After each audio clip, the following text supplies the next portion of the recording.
Hello, YouTube. This is Shilvio D. Linton once again, and today I'm with a pretty big chunk of people. So there's Kai. Say hi, Kai. Oh, yeah, that was my cue. Yeah, that was your Hi. cue. I don't understand social. Yeah, My name is Guy. claps. A little round of applause there. Oladeau Hello. and Dylan. What's up? There's I guess, a silent listener. I forgot. There's like a really interesting way to say it, just like a listener. I guess you can call him a spectator. Um, it's spelled P-A-I-A-M, so Piam or Piam. I'm not sure which he prefers, or she prefers. Probably he, I think. I can't tell. It doesn't really matter. Um, and today we're going to be discussing first world problems. So I think a lot of us know the memes or the hashtag first world problems. And I guess we'll leave some links in the description of the video of what people can classify as first world problems. And you can just Google it too. There's this massive page of first world problems, and it just gets updated like more and more. Uh, Here, this one I think ended at 2014 though. Um, but we're just gonna discuss them, I guess. Um, is there any first world problem that anybody thinks is like particularly, um, I guess, more of a first world problem than any other problem that you may have? Um, I think I'm saying wanting to take a really comfortable shower with wanting to save water. When people out there are like, well, I have no fresh water to drink, and it's like my battle between taking a cold shower and taking a warm shower this morning. Hmm. I'm I sure don't. that's not even an argument for many people. They just go like, all right, I'm turning this out as hot as I want, and I'm going to be in here for 30 minutes. Okay, that's interesting. So I guess like water, as in water, we take water for granted, and water scarcity is actually an issue. Do you want to keep talking about that a little bit, or what makes that a dilemma for you? And then I guess why do you think it's a bigger issue? Well, I mean, the fact that we're starting to realize that water is a very limited source when people generally 50 years ago thought it was like an infinitely replenishing thing and we'd never have to worry about it.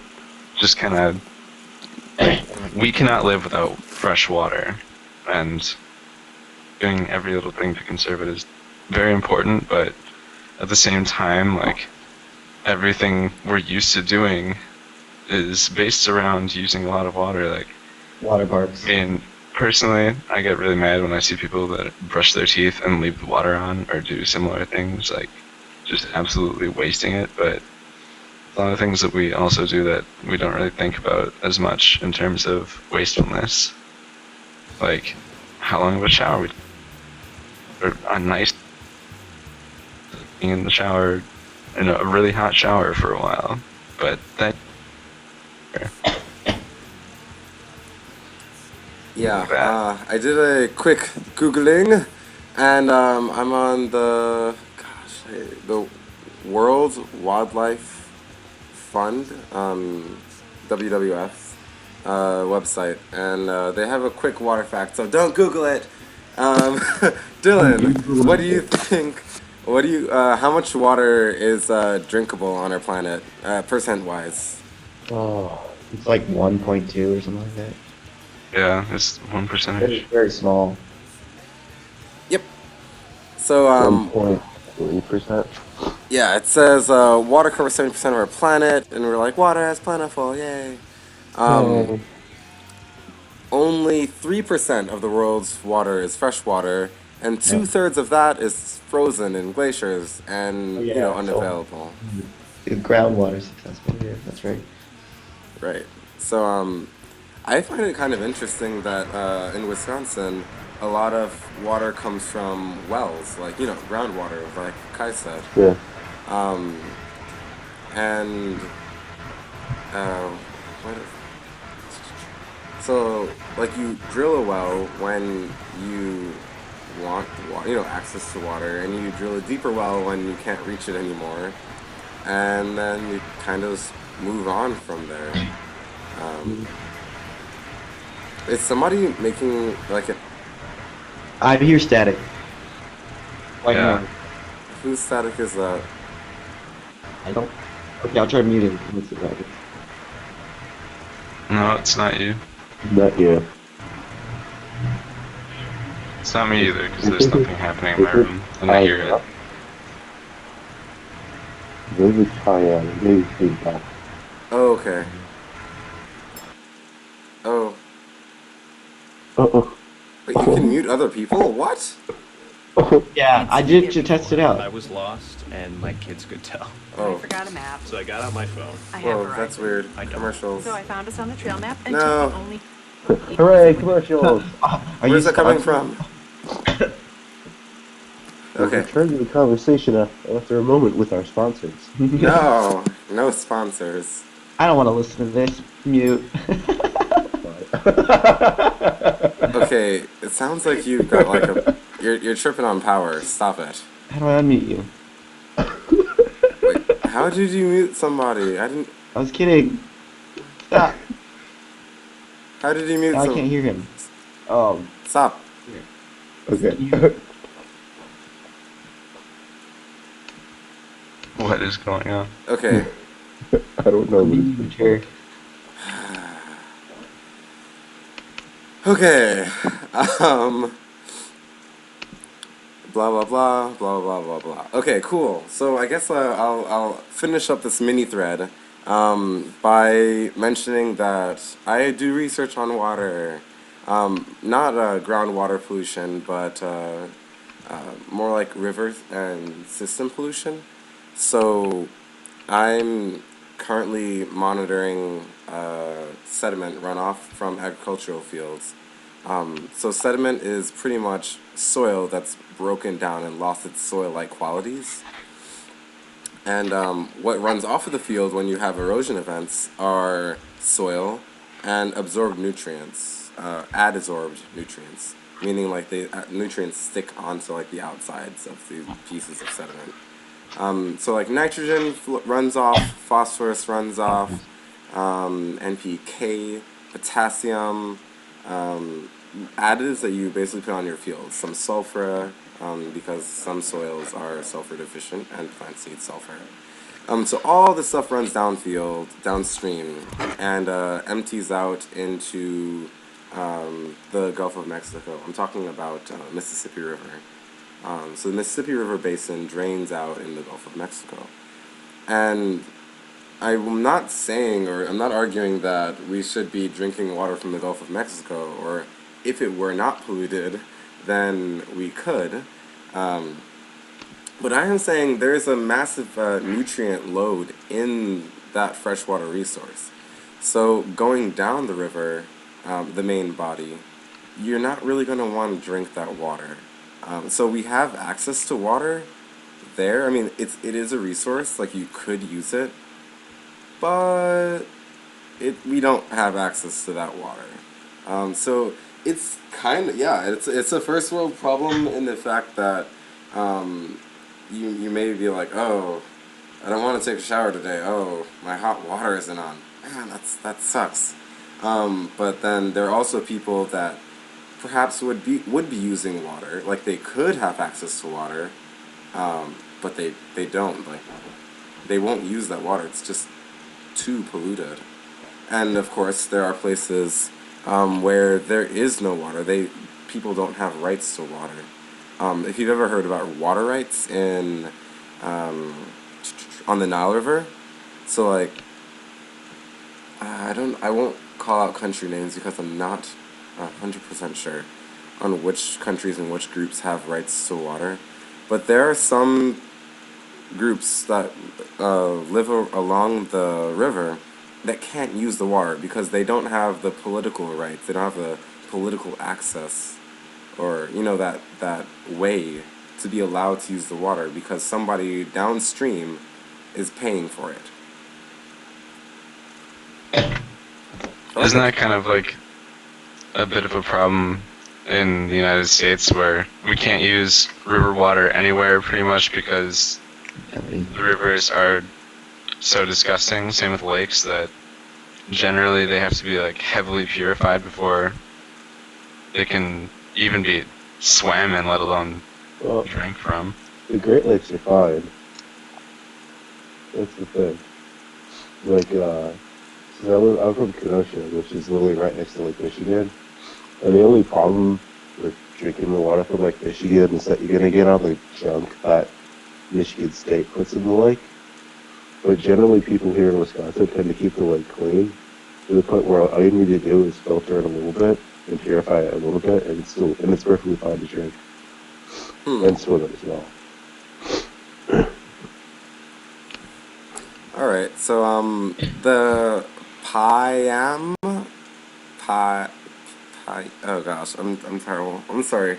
His name is Kave. Um, I'm gonna ask where he's from because this will. Where are you from? And he's using a smiley emoticon. So imagine a guy smiling, or a yellow blob smiling. That's what came through to me. Um, so, wait, getting many responses coming in. Response is what? Oh, I mean, I guess while we're waiting, Kai, is there a Yes. first world problem that, um, oh, interesting, cool. Do you mind, uh, do you mind, sure.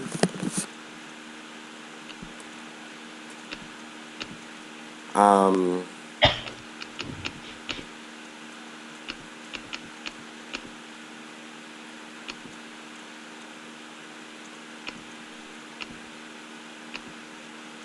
Sorry for the lag time. Yeah. Well, I was just gonna comment more on the water. Oh, go for it. I come from California, where a lot of the times we are in a state of water conservation, like water emergency, because we have to conserve the water. Because if we don't, then we're gonna run out of that source for everyone to use. Mm-hmm. So everyone has to, I don't know, have community, or like gather as a community to use less water and come up with ways where we don't use water. So we don't green our lawns as much anymore. We get alternative turf that doesn't need water or needs less water. So we have to do all those things because of that, because we are running out of water. And a lot of the people think it has to do with our agriculture industry, the Mm-hmm. amount that we the amount that we put into the amount that we use to raise livestock, Mm-hmm. so that we can grow um, crops that use up a lot more water than would normally. Like crops that grow during our winter season, like corn and I think alfalfa, maybe wheat, but corn for one, for sure. It's very taxing on water. It requires a lot of water to maintain and grow those grains so we can feed our livestock. And then the livestock in general, they drink a lot more water than we would use ever in a day. So I think there's another side to it too, that we use water to maintain our lifestyle of eating excessive amounts of meat. I mean, it used to not be that way. People would, back in the day, like like maybe a million years ago. Yeah, we would have to hunt for our own food, but now it just comes so easy. I mean, you pay $19 for a steak. I mean, you don't even wonder where it comes from. Some kids growing up think that meat comes from the grocery store instead of from an animal. So I think that's the level that we've got come to. Cool. I get, yeah, I think that's a interesting thing to add there. Um, so Oladeau, we learned something, or were informed of something kind of recently, in I think in botany, right? About why corn drinks so much water. Oh, that might have been you. I don't remember learning it. Oh, oh, okay. So, I mean, it's kind of simple plant physiology, but corn takes it a step further, I guess. Um, so they evolve. Corn is a monocot, so it doesn't really have. Sorry, not so it doesn't really, and it really doesn't have true leaves. So its stem is modified into leaf. If you've ever seen those, they grow tall and then flop over, so they appear like leaves, but they're not really leaves. Um, and they draw in a ton of water through the roots, and then it evaporates off. So it evaporates through the modified leaves and keeps drawing in new water. But because corn is a C4 plant, yes, C4. Corn is a C4 plant. It has this rapid growth period in the beginning of its life, or during that vegetative growth. It's like if you've seen a sigmoidal curve, um, you that really steep climb that it makes, that would be the rapid growth part. And there, it's just performing and performing and performing photosynthesis um, like crazy. And it's growing a ton of biomass, um, but it's pulling in liters of water. And even sometimes during the summer here, you can see, or here really, um, the what are those things? It starts with a X, xylem, the tubes that carry water up the plant's shoot system. You can hear them popping, and that they're popping because the water pressure is so high.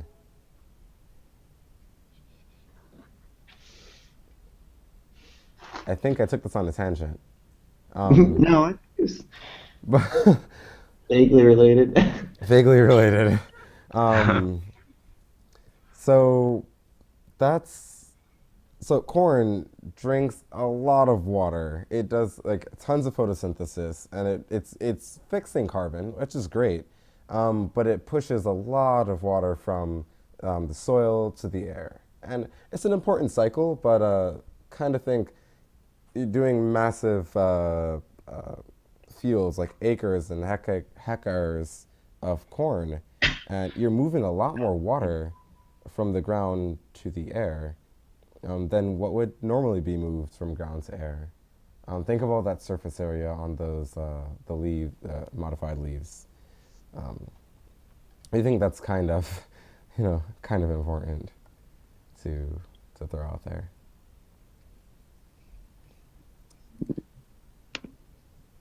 Is there any other first world problem that you think we can throw out there, or throw out there? Because I've got a list in front of me. If you want me to say something. Hmm.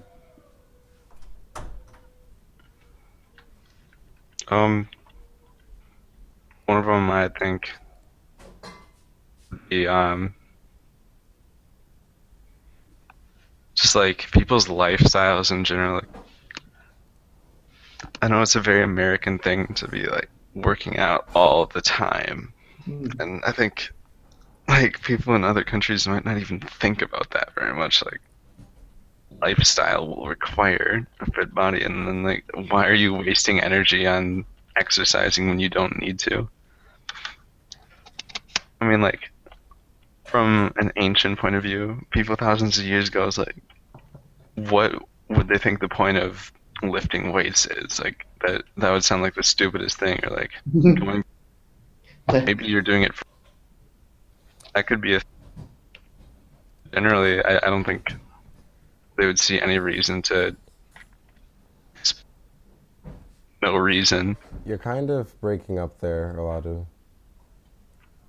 Oh, sorry, I don't know.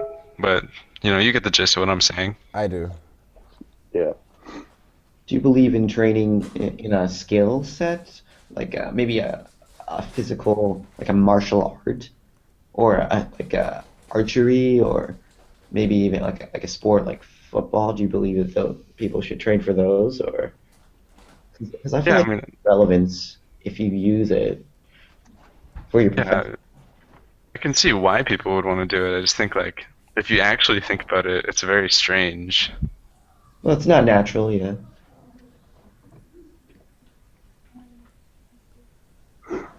Uh, So I um, can somebody use the text share thing? So, Oladu, can you send me a message on the Hangouts page so I can post something? Okay, thank you. Sure. Cool. No, I just received it, I think. The group chat. So here's a meme. I'm going to put it in the low bar about working out. It's a first world problem meme. I need a new facility to work out in.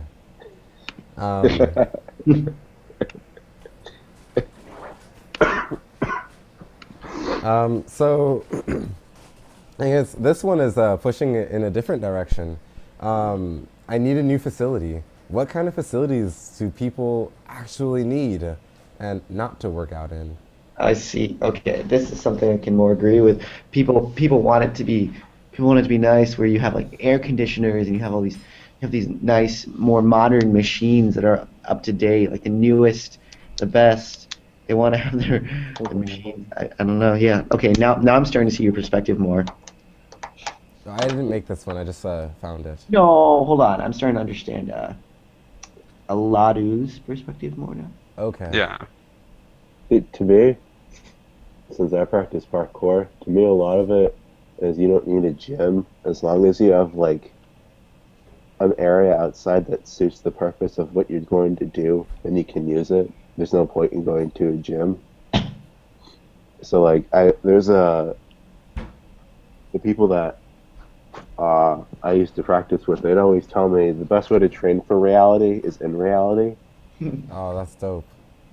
So like there's no point in like, oh, I need this new brand new gym to work just so I can work out. I'm like, but and when I hear people say that, I think of like you can just go outside. I mean, honestly, that one of the best exercises you can do is body weight anyway. Is using your own body weight to do the exercise. Yeah, my It's, brother would say it's the just same thing.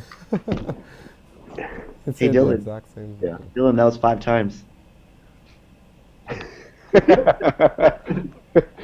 Are you really gonna count every time? Only because your roommate does. Oh my god. Well, you didn't hear me, so it's fine. It's our secret. Oh, okay, these inside jokes though. All right, He's so counting the amount of times I say like. oh, that's legit. No, no, no. We should keep that. It's a thing. No, it's a thing now. Don't be Well, afraid to point it out to. All right, cool. Do it to me too. I should be mindful of when I say the word like. My sister gets on my case all the time. Yeah, there's Um, difference between using it as a filler and using it in context. oh no, no, no. So using it as a filler as well. Yeah, I know. Yeah, Now, if I switch to like with eto, then call me out on that too, because that's pretty much saying, that's yeah. Japanese. yeah, it is. Yeah, okay, I thought so. Yeah. Okay, Dylan, is there a first world problem that you think is like there but not really there but really there? The dependency on technology in everyday life. Oh my goodness. Like, since I worked for a summer program in which I had to be a counselor for schoolers, and a Mm-hmm. lot of them would freak out if they didn't have their phone on them or if they couldn't get access to the internet. or I don't have an iPod, I can't listen to music, and they're only in class from about like I believe it's 9 till around maybe 4. So a typical school day, Mm-hmm. and they're freaking out. Like, I can't do this because I don't have internet, or I can't send this Snapchat because I can't get service in this building. I can't text this cute boy or stuff like that. Um, and it just became like it just made me realize that I even see it like in generations like that came before us. There's a huge growing dependency on the need for technology, like for us to be connected in our daily lives to Mm-hmm. the point where like it seems like a lot of us aren't really find it awkward to function without it.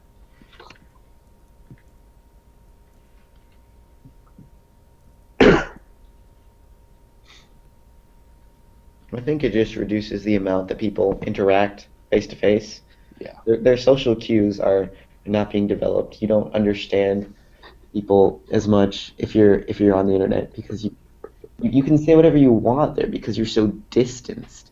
The idea, I mean, everyone has said it before. I'm repeating the same old story that other people have already listed before. Although social media is supposed to make supposed to make you closer together, keep you connected.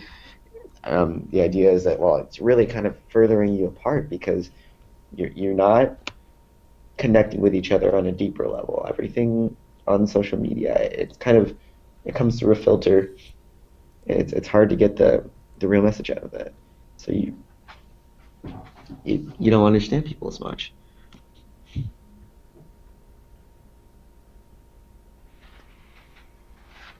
Yeah, so I was looking for a decent one, something that kind of related to that. I couldn't find a good one, so the one that'll be put in the low bar. If you can find a really good one, I think I um, have one. okay, cool. Um, Post it up there, and I guess I'll put that in the low bar when we upload. So yeah, the dependence on technology. When I guess I'm kind of guilty of this one a little bit. Yesterday, I was down in my office and I'm like working. I'm like, oh, I should go to visit my the advisor. So I need to have an advisor meeting for next year's classes, and I like run out of the building. I like go to soil science, and then I realize she's not there. So she's in this other building, horticulture, on Friday. So instead of going straight back there, I'm like touching my pocket. I'm like, oh, my phone. Where's my phone?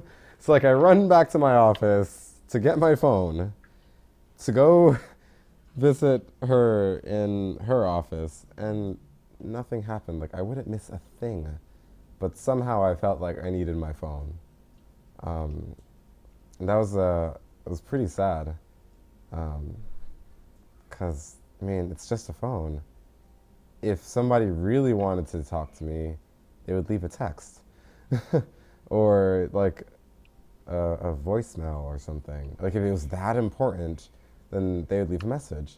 Um, but there's something about immediacy in uh, or my culture that I think that is it's too privileged.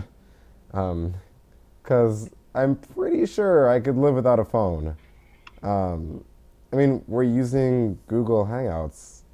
We can use the internet to text. I mean, that's also privileged. Gosh, check your privilege. Hashtag check your privilege. Uh, Yeah, um, man. but there's a lot more to life and doing work than having your phone with you. I guess that's just my side of things. Hmm. I don't know. I'm guilty of that too. A lot of times where it's like, uh, I have my phone, and if I'm even slightly expecting someone to try and contact me, I'm like subconsciously checking it every like 5 minutes or so. Like, like yesterday, I went. Me and Kai were playing tennis, and put my phone Kai and and I. Kai and I. Me and he.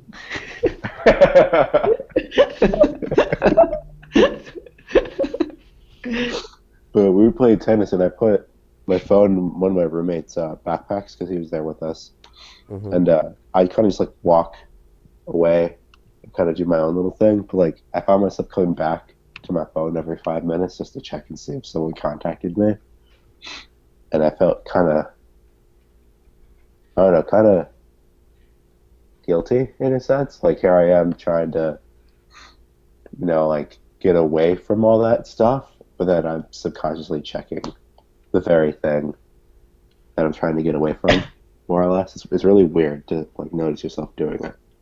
Mm. Um, so last semester, or sorry, not last semester, last year, I was on a planet walk with John Francis. Small plug Yeah. for Planet Walk. I guess I'll be doing videos when I'm on the walk as well, so you guys can get a better idea of what's going on. But while we were on the walk, so we're walking through Indiana, and um, I guess we're allowed to bring anything we really want, but they say pack light because it's either you're gonna be carrying some stuff, or it's gonna literally be a big bag. Like, why do you want a big bag when you're gonna be walking? Like, that's just miserable. Like, unless you really, really, really need it, leave it. And I had left my no, I didn't leave any of my technology behind. I brought all of my stuff. So I had my computer, I had my phone, I had my 3DS. I'm like, this is gonna be great, yeah. But when I was there, you're not even using that stuff. You're absorbing. You're watching your surroundings. You're learning about nature and whatnot, and not just nature, but like nature and how people interact with nature. And you can't do that while you're glued to your phone or whatever. So I don't know. I felt like I needed to have the stuff to get the fullest experience, and I didn't need that stuff. So this year, I'm going with you guys know duffel bags, right? Yeah. Yeah. So I'm going with like a gym size duffel bag, like the half duffel bag. If I were to put that into liters, that's about 1, 2, 3, 4, 4 times 8. Yeah, about 32 liters worth of volume I'm carrying with me in a book bag for like day traveling. Do people know what liters look like? Yes. Okay, cool. Yeah. I drink soda. Okay. Aha! Mm. But like, imagine those liters as like rectangular prisms, though, not Yeah. round bottles. Oh. Yeah, so I'm carrying, okay, maybe less than that. That's a lot, too. Of course, I'm not carrying water. That's weird and heavy and difficult to carry. Okay.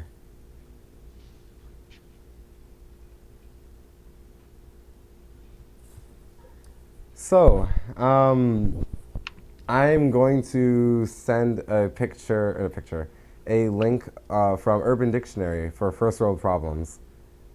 Um, putting that into the sidebar there.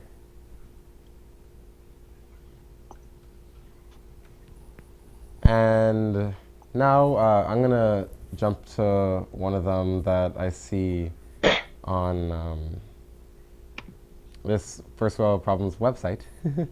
My friend doesn't have an iPhone. I don't either. I don't either. Me either. So I couldn't text him from my MacBook. Um,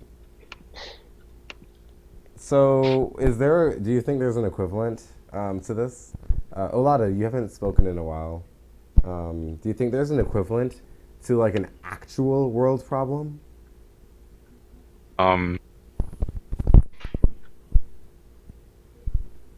To eat for the past day.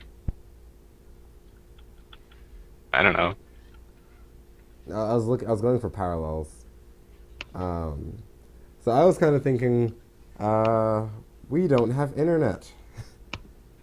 We don't know like the, I don't know what else. What would you throw in there? I don't, like internet, so connectivity. I think this one goes down to. Um, oh,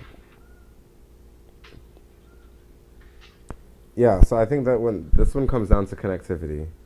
Um, so there are lots. We've got lots of information here, and there is like a interesting study. Not, I won't say an interesting study. Just, I guess, some small facts. With information, we do our evolution now, right? So people learn, and through learning, we can build better stuff, um, have better, I guess, like living conditions. It's not that our bodies are becoming more fit, it's like our mind that's becoming more fit. So, not having access to information or having limited access to information is a crutch. Not I won't say a crutch, but it holds people back. So my friend doesn't have an iPhone. My community doesn't have the internet. That's a huge, I think, like a really big problem. Hmm. Except it's not really a problem for people that don't have it because they're used to not having it. That's interesting to say. Yeah. Do you want to speak more on that? Well, it's just like if you don't have internet, then that's just kind of your life. Like your lifestyle will be different if you don't have access to something, and you'll make do. I'm sure they have more of like a in-person, one-on-one kind of basis with people if they don't have internet. Yeah, it's like I have a friend, and his dad is from Cambodia, and he would often tell me when you see him like using a computer, he's like, I really don't understand some of this stuff because he came over in the 80s right after the Viet Cong took over Cambodia, and so like his entire life up until then, he didn't have a cell phone. He knew what the internet was, but he never had it.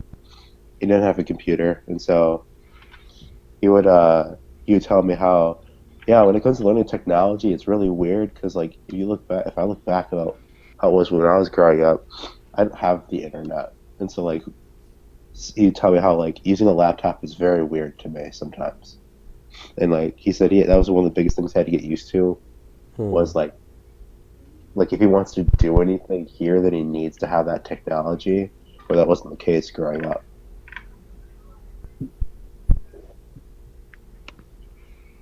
So there's an interesting project done by, I believe it's done by Google right now, and they're trying to provide internet to everybody.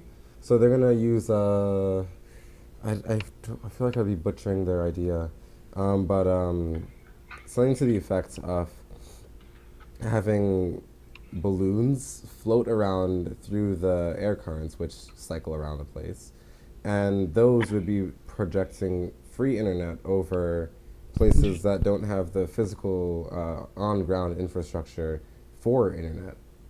What do you think about that?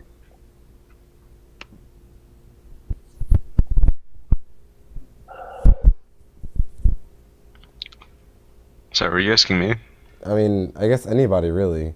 So Google and there's another company or organization trying to do this as well. Is it enough Provide. just to give the internet? I feel like there might be some problems in that because if you project internet over an area that doesn't have enough money to afford a computer, that I'm starting to wonder if this is more economically rooted than I don't know, humanitarian, I guess. Yeah, Is it humanitarian need to provide internet to people? yeah, it's more or less you're like more or less like you need to ask the question: is it a basic human right to need internet, or is it just more of a fact to connect? It's more like they do for the sake of connecting the world. It's, it's a weird thing to think about. Yeah. I'm wondering if Google just wants to rule the world. Yeah, see, Secretly. That's what it's trying to come out to me as. Yay, conspiracy. It does technically work for them at one point, but guys, I might become that person. Oh no, I'll be the inside man. Don't worry, Dylan. I'll slap you and expose you. Good, but I'll be the inside man. That's what roommates are for. I'll tell you guys all their secrets. Success.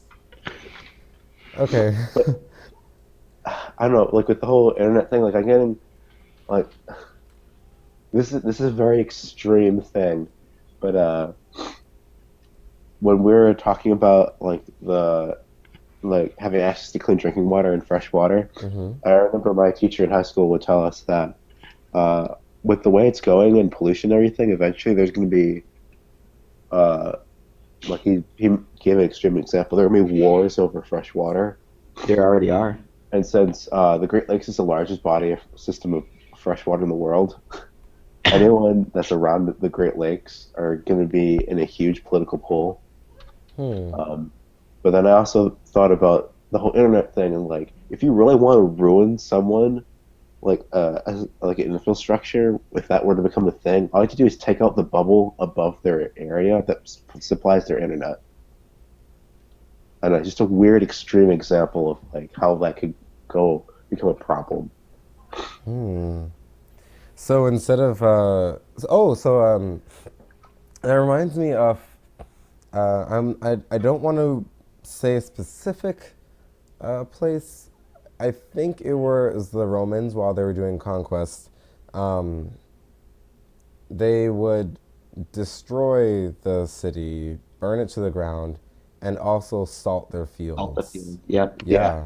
So literally making it that people couldn't, come back to this. Like they were completely, I guess, like for, I guess it's a really good word, but good as in effective and proper. They raped them. They completely routed them from um, some sense of right, a sense of safety, security, XYZ, XYZ. hmm I mean, Romans do Romans. when Rome do as the Romans. Thank I feel goodness like we're not in Rome, right? No, the Yeah, Romans do you.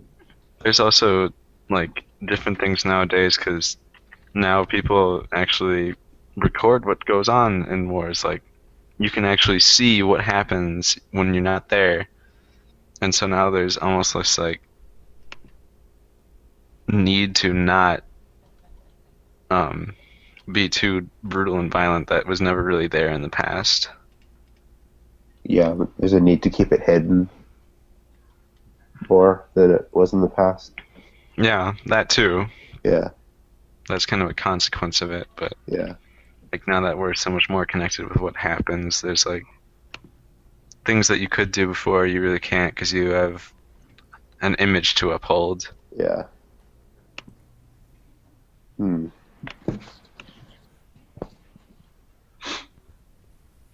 It's kind of hard to be secretive now. Yeah, it's also like how there are I remember reading and hearing about there are certain jobs that when you get interviewed, they ask you if you're on any social media, and then they actually go through your profile and see what you have on Oh there wow. and what you post and whatnot. Then from there, that's a deciding factor on whether or not you'll get the job. 'Cause they evaluate you as a person based off of what you put on social media. It's kind of weird. I would almost say that maybe they shouldn't do that in the selection process, but the counter argument I can think of right away is that everything you put on there, it's public domain. That's public space for people to see. So Yeah, I don't see why they couldn't look at it. I don't think I can come up with anything wrong with that. It sounds like an invasion of privacy, but in reality, it's not. You put it up there for people to look at. So why yeah, could you? exactly. Well, there's also the common idea that when you're talking to someone face to face, you tend to limit what you say, and so that social media is like a small little window into like what people could deem as your true personality or your true self, because you're not going to filter what you're putting in online because it's for yourself. And so There's the idea that by them looking at it, they can see kind of like a glimpse of what you really like as a person, and then decide whether or not you deserve the job. I mean, that's an argument I've heard for people doing that. Same time, I don't really post on social media, so I don't know. And I cringe at anything old that I did. But I don't know what to think about it. Maybe I should go back on my profile and see what I used to put up there. I don't want to. You guys should delete my Facebook. My mom will just say the internet is forever. I'm not sure to what effect it is forever, but I know Yeah. it lasts a good amount of time. Um, anyway, the topic is kind of flying away.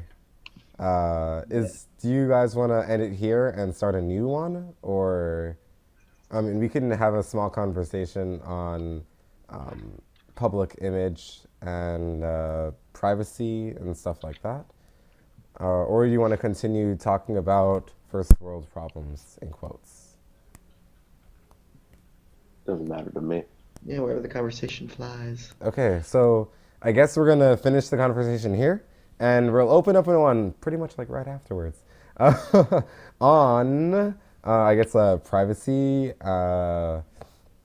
What other topics do you want to put in this one? I have to write it down though. The NSA. Just kidding. NSA, of course. Kidding. No, I was kidding. Obviously, that'll come into play if we talk about internet privacy, but